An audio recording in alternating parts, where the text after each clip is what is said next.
Hello friends, welcome you all to Shakti's Knowledge Hub. Myself, Shakti Suganya. Hope you all doing good. In our today's video, we are going to discuss part 4 of chapter 1. That is the last portion in chapter 1. The topic is about levels of management and functions of management. Let's see one by one with examples. The first topic in today's discussion is about the levels of management. We are very clear about the term management. Today, let's see what are the levels in management. Levels of management means different categories of managers, the lower to the highest on the basis of their relative responsibilities, authorities and status. In every organization or in every workplace, you could see the people in different cadres. They may be categorized from high to low or maybe from low to high. So, here in every management and under every organization's management concept, the management's levels has been categorized in a 3 bases. Let's see each of them in detail with examples. There are 3 levels of management that is mandatorily followed in every organization. They are top level management, middle level management and lower level management. The task what they are doing will be getting differ from one level to another level. But the thing is, all the people in each category is managing some particular thing or category of people. The first is top level management. Here, people consist of chairpersons, chief executive officers, chief operational officers or equivalent and their team. Chief task is to integrate and to coordinate the various activities of the business, framing policies, formulating organizational goals and strategies. So there is an example here. The responsibility of the top level managers is overall strategic vision for the organization and rank highest in the organizational hierarchy. We can take one easy example for your understanding purpose. You guys are studying in school. You may see different level of people starting from the correspondent and chairpersons till the ground level workers. So there also we can easily categorize them. So the chairpersons or head of the organization, that is the head of the institution, will be coming under the top level managements. And there are so many subjects which is covering in a schools. Each and every subject will be handled by many teachers for different classes. So to take care of them or to manage them, there will be one head. Under them, some teachers will be there. So those heads can be considered under the middle level management. And the teachers are one particular people who is representing the students or maybe who is taking care of the set of students in the class. They can be in the next level of management, because they are representing the entire people who is coming under them. So, what is the role of people in the top level management? That is the question here, right? They are the person who is framing the policies, rules, regulations, vision, mission, and they are the people taking the very important decision related to the organization. Without their consent or without their approval, none of the other people who is coming under the next 2 levels and next to them cannot work. With their approval only, the other people can able to engage in the organization. So that's why this category of people is coming under the top level management, like all the executives in the top level. The second is middle level management. It consists of divisions of departmental heads, plant superintendents and operational managers. The main tasks are to interpret the policies of the top management to ensure the availability of resources, to implement policies, to coordinate all the activities, ensures availability of necessary personnel and assign duties and responsibilities to them. So, this middle level people is playing a very important role in connecting the top level management and the supervisors, that is the lower level management.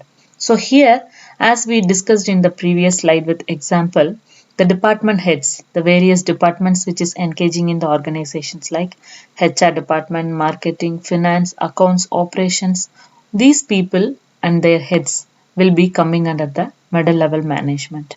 So they are the connecting people and they will be receiving the policies and procedures and what all the different thing which is conveyed by the top level management, and that will be taken to the lower level management, like they are the real executors of all the activities which is assigned by the top level management. So they have to take care of the responsibilities by conveying to the lower level management, and they have to identify what are the requirements for the organization, like number of persons required to perform one particular task and so many other things. The last and the third level of management is the lower level, supervisory level management. It consists of foreman and supervisors, etc.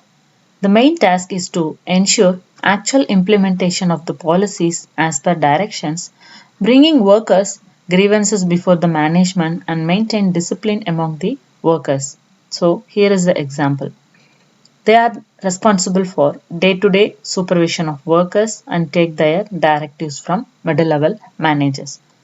These lower level people are representing to other blue collar workers and people who are coming under them. They will be receiving the informations and communication and orders from the middle level management, which is conveyed to the middle level management from the top level management. And they are the person who is taking care of all the executions here. So their task is to make the actual implementation of what are all the policies which is directed by the other superiors. And also these people will be taking care of the blue collar workers, that is the ground level people who is working, and if they have any grievances, that is if they have any problem or any hurdles or any other issues, that can be taken to the management for having a good decision or to make some changes in the organization. So these are all the three levels of management which is commonly following in all the organization in all the nature of business. The next topic in the first chapter is functions of management. That is, what are all the different functions or activities a management is performing. And this is commonly called as post-cob. It means the first word of each functions which is performed by the management people, the people who is taking care of each and every activity. This post-cob is a term popularly called for the functions of management. It represents planning, organizing, staffing, directing, coordinating, controlling, reporting and budgeting. This is the abbreviation for the term post-cob. But as per your syllabus, here the first five, that is the planning, organizing, staffing, directing and controlling are the thing which is listed as the functions of management. Let's see each and everything in detail with example. The first function of management is planning. That is thinking in advance what to do, when to do and who is going to do it. It bridges the gap between where we are and where we want to reach. Everyone do planning for their convenience to execute their work in a proper manner without any obstacles or disturbances. So just in common, in organization also, before performing any activity or any works, planning is playing a very important role. So that helps to make our work easy. That's why it is telling us it bridging the gap between where we are and where we want to reach. That is what planning is.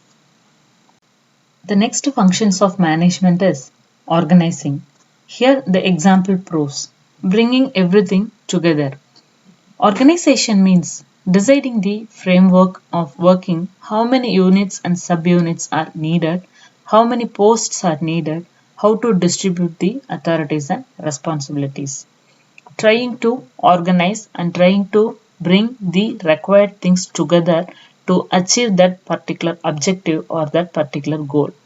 So whatever the work you are doing, that may be organizational one or maybe the general thing, organizing is very much important. We can take an easy example. If you are going to prepare for your exam means, you can't sit simply. You have to make all the arrangements required to make your work easy. So simple, that is called the organizing. The third functions of management is staffing. It refers to recruitment, selection, training, development and appointment of the employees. So this pictures clearly shows what is the staffing. If we want a person to perform that particular task, the very important thing we need to concentrate is whether that person will be able to perform that task. So we have to pick that individual or have to select that particular person with some qualification or maybe some experience, or that person should be expertised in that particular task to perform. That you can see it in your that you can see in your day-to-day life. A person who is expertise or a person who is well known to perform a task is the only possible person to do it. That is what staffing. That is selecting the right person at the right job and in the right time. The fourth functions of management is directing. It refers to guiding, instructing, inspiring and motivating the employees. You may be a manager to any department. It is the responsibility of that particular managerial person to direct the people who is coming back to him to perform a particular task. So this picture shows directing is a key managerial function. That lead person or that one particular person who is taking care of that entire team have to direct what to do, how to do, when to do, like all these things. And the next function of management is controlling. Controlling all the main functions of management. It is monitoring the organizational performance towards the attainment of the organizational goal. So whatever may be the work we are doing or whatever may be the task performed by some people, definitely there should be some proper control to manage the people by deviating from the goal what they are working for. Because if there is no control, there is no possibility of getting the good result out of it. That is what mentioned here, that organizational performance towards the attainment of organizational goal. To achieve the goal, the controlling is very much important. So this is what about controlling. While discussing about the term post-cob, after the controlling, I mentioned about the coordination. Yes, coordination is also one of the very important function in management. That's why they have mentioned here as the essence of management. Coordination is the force which synchronizes all the functions of management and activities of different departments. Lack of coordination results in overlapping, duplication, delaying and confusion. So, we can have a very easy example, an understanding one. If you are performing a particular art, what is important there? Coordination. So likewise in organization also, if you are working, this coordination is playing a very important role. That's why it is called as the essence of management, the very mandatory thing. So whatever the function or whatever the activity, coordination is must. The third point says, it is considered with all the three levels of management as if all the levels of management are looked at together. They become a group, and as in the case of every group, they also require coordination among themselves. So it is applicable to all the levels of management. Even it is top level management or middle level or lower level. If more than one person is working in that particular team, that is called as the teamwork or the group. So that group should consist of a proper coordination. Then only they can be able to perform their tasks to achieve the common organizational goal as well as their individual goal. So it is not a separate function of management, rather it is the essence of management. So this picture is the evident to show and say coordination is very much important and mandatory, and it is the essence of management. So whatever may be the function like planning, organizing, staffing, directing and controlling, coordination is must and which is important. Without coordination, nothing is possible. That is what this picture says. The following are the 5 important points which represents the characteristics or the nature of coordination. The first one is coordination integrates group effort. If you are doing any activity in a group manner, this coordination is mandatory that we have discussed.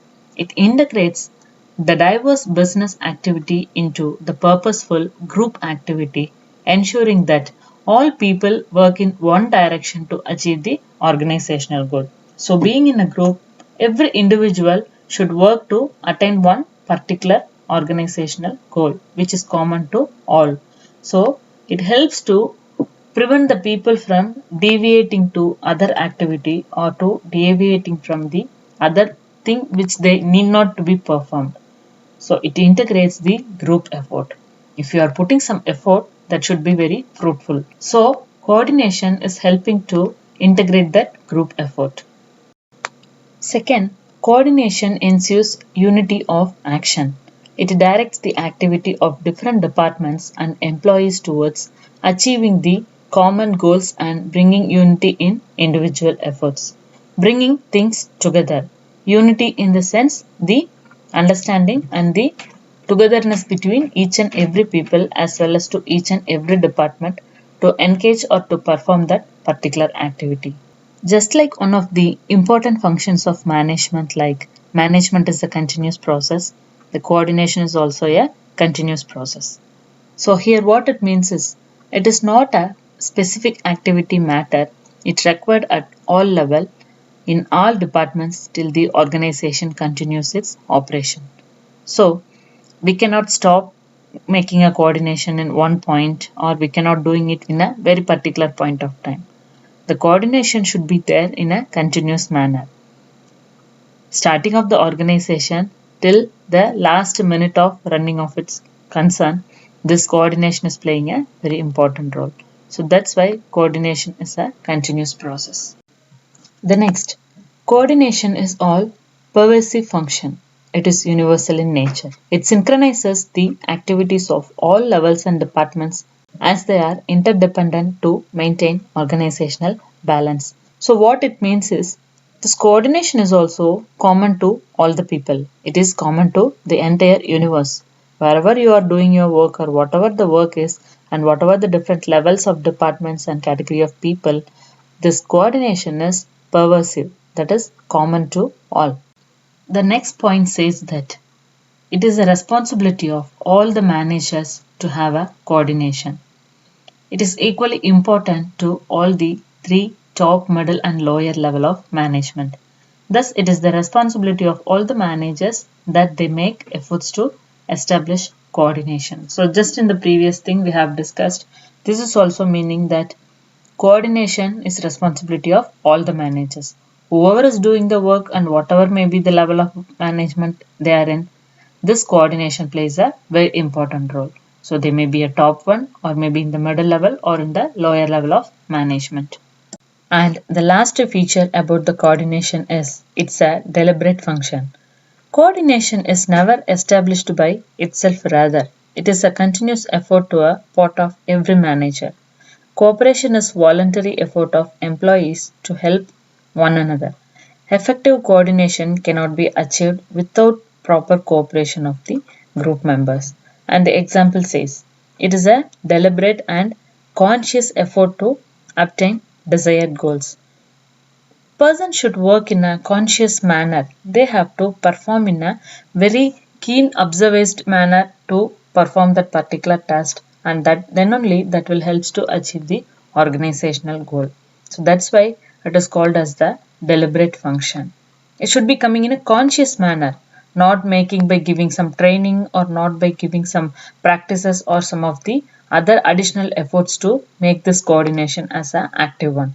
That should be in like a inbuilt one. Okay friends, with this we are concluding chapter 1 with the last 2 concepts, the levels of management and functions of management.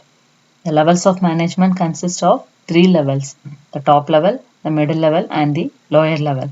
And the functions of management includes planning, organizing, staffing, directing, controlling, and finally the coordination is considered as the essence of management. Hope you all got a very clear idea about the topics under chapter 1. We'll meet you all soon with chapter 2 and its content. Thank you all for watching.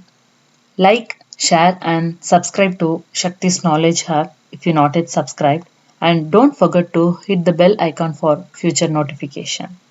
And also, don't forget to mention your requirements in the comment box. Shatter the breakbends and relish your success journey. Have a good day. Bye.